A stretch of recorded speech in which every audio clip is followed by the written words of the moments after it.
Storytime: The Goddess of the Moon. Chapter 1: Sun God and the Moon Goddess. The people of Mniso enjoy peace and serenity under the reign of Jenimne, the ancient goddess of the moon who governed the night, the deity Mene, according to the believers on earth. The day was governed by Jamo, the god of the sun. These two deities were lovers but never met according to myths. These lovers were to meet at the end of the world, else one dies.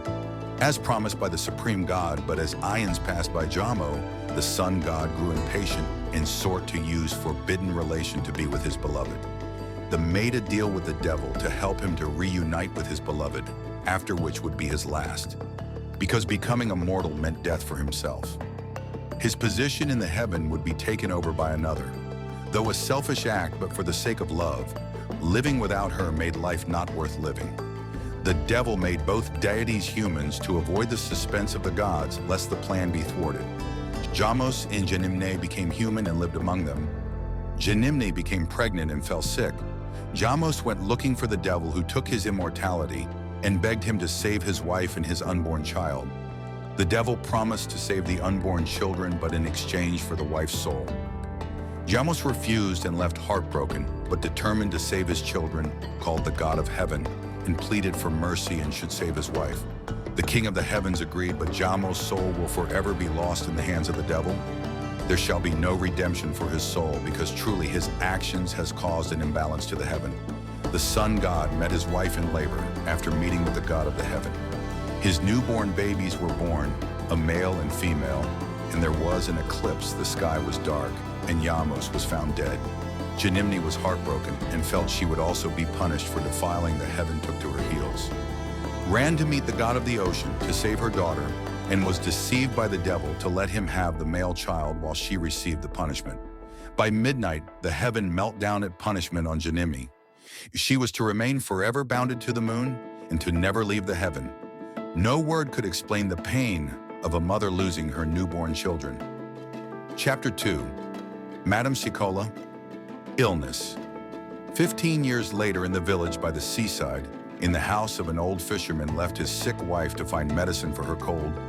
Suddenly the fisherman remembered his young daughter, who had just turned 15 years and was fit to take the journey to the next village to get those medicine. The woods are dangerous, especially for a young lady like yourself. Follow the path I marked on the maps only. Hide your hair once the night falls. Use the hood I prepared for you. The old man heaved heavily, but this was a journey that was impossible for him due to his age. All he could do was to rely on his young daughter, Sunena. Sunena was not having it and was reluctant to leave her mother's side, but it was a hard choice to make. Madame Chicola had been sick for a week with no sign of recovery. Papa Chicola was tired of seeing his beloved wife in such state. "Okay, Pa, I will get going now. Take care of yourself and Mum," she said tearfully. She loved her parents. They meant everything, but felt like the world was too harsh on them. No love from the neighbors. They were completely ostracized from the entire village. It was believed the moment Madame Chicola had a baby, their village was covered in a cloudy mist at night. No one could explain the mist. Therefore, they kept distance from the family. The cause of Madame Chicola's sickness was because the villagers saw her drowning in the river Tilks years ago while she was pregnant. That river was filled with poisonous sea creatures but did nothing to rescue her. That night, Madame Chicola was forced to give birth to a matured baby. She came home with a beautiful baby that night, and a mist surrounded the village. Sunena rushed on the back of her horse and galloped to the next village with determination to reach there before nightfall. The next village was a friendly neighborhood. In the village square was a market where different merchants bring their goods for sale. Sunena was to sell the family heirloom to buy the medicine for Madame Chicola. The merchant Senom was a friend of Pa Chicola. Sunena went straight to his cart shop upon arrival to drop the jade necklace. 20 pieces of silver for this old jade heirloom. Sorry, but I cannot add another silver to it. Senom placed the porch of 20 silver on the counter for Sunena to pick. My father said you would honor long-time relation to you and buy the heirloom for 50 silver to buy my mother's medicine. Senom bent down to look into Sunena's eyes, though he had never seen Sunena full face because of her hood and facial veil. I promised your father that I would help him, but business have not been good. Therefore, no silver more, no silver less. You know, Sunena, I could tell why your father hid your face from the world. He felt you could bewitch me to give 50 pieces. Senum bent down to have a closer look at the young lady. Sunena immediately bowed her head to cover her face properly. According to the time, it was getting to nightfall. Sunena excused herself to leave, leaving Senum suspicious of the woman's face. I could give you the 50 pieces, but you have to reveal your face to me. Sunena turned to leave, but her hood was caught by Senum, revealing her hair shining like the rays of the moon. Her eyes were like blue crystals and was immediately conscious of what just happened. Before he could grab her back into the kiosk, she disappeared. Chapter 3, The Light of Jemena. The new moon Sunena found herself at the outskirts of town close to a river. Her appearance in the water was like that of a goddess. She panicked. Nothing could explain her current appearance. Such divine appearance belonged to the moon goddess Mene. Images of the goddess Mene were on the temple walls. Sunena could feel some connection with the moon, almost like she could talk to it. Suddenly, she found torches approaching. Apparently, Senum had alerted the village about a demon on the loose. Sunena could feel the moon talking to her. Suddenly, she appeared in a different place. It seemed she was outside her house. She saw Pachacola outside and could see panic written all over his face. She stood in front of him, but her presence was not visible. She called out her father's name, but no one could hear or see her. She entered the room to where Madame Chicola laid. Her presence brought light not visible to the eyes but to the heart. Madame Chicola called out the name Mene. Mother is me, your daughter Sunena. Madame could not comprehend the light but heard her daughter's name. Sunene, how come you are? My daughter, what happened? Madame Chicola was already in tears, and the light disappeared. Papa Chicola arrived at the scene and could not comprehend the reason why his wife was looking at the moon crying. I just saw Mene speak to me through the light of the moon. You must be imaging things again. Sunena has not returned. Papa Chicola supported his wife to lie down back on the bed. His worry began stronger. He could not leave his wife to go in search of his daughter. Madame Chicola would need support. Suddenly, he felt her cold, shaking hands consoling him. I'm all right. Who knows what could have happened to my daughter?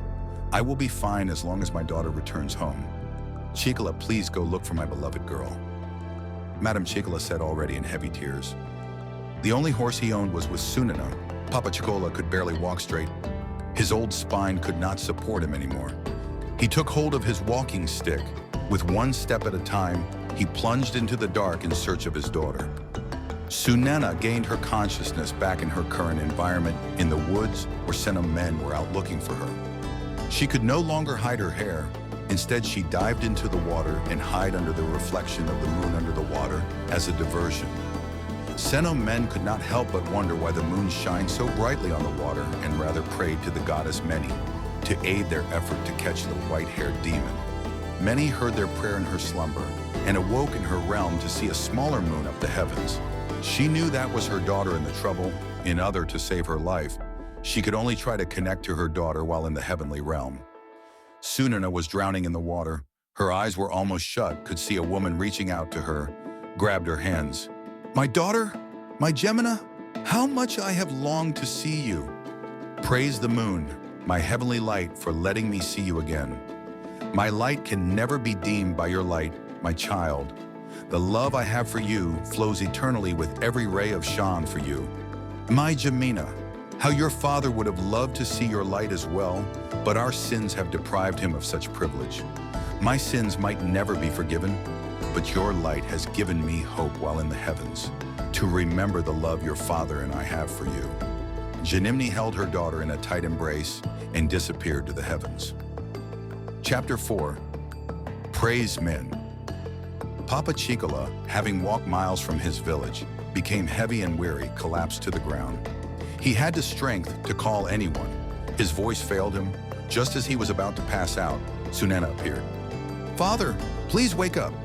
Papa Chicola opened his eyes and he was back home with his family. He could not believe his eyes. He remembered quite well Sunena went missing and he was out looking for her. My daughter, what happened? I thought you were missing and something bad had happened. How were you able to return? You had me very worried. Father, I am all right. See, mother is better and can get up now. Papa Chicola looked in bewilderment as he could not understand what was happening. Yesterday, his family was in a perilous state, and his wife and daughter were all right. Perhaps he was dreaming and needed to sleep and wake up. The goddess Mene visited our village yesterday. The whole of Maniso is talking about the light they saw yesterday at the river between the two towns. And they said the goddess Mene touched the water, said Madame Chicola. Years ago, the river was known to spread diseases and ailment on anyone who enters the water. It was said the goddess Mene cursed the water after she was separated from her beloved and was sent to her eternal slumber in the heaven. The river goddess offered to help her save her offspring, but was never heard from. Look up there in the sky. There's a new moon. Jemena shines brightly as her mother's. The chief priest spread the word that the new moon had appeared, and there would be another to destroy both moons, the mother and child. The world would be covered in conceivable darkness, because the light will be no more. The birth of Jenimne also means the birth of Jamo, the darkness itself, lurking amongst us, looking for ways to consume the light. No knows when no expect he dark nor dispel such unfathomable darkness.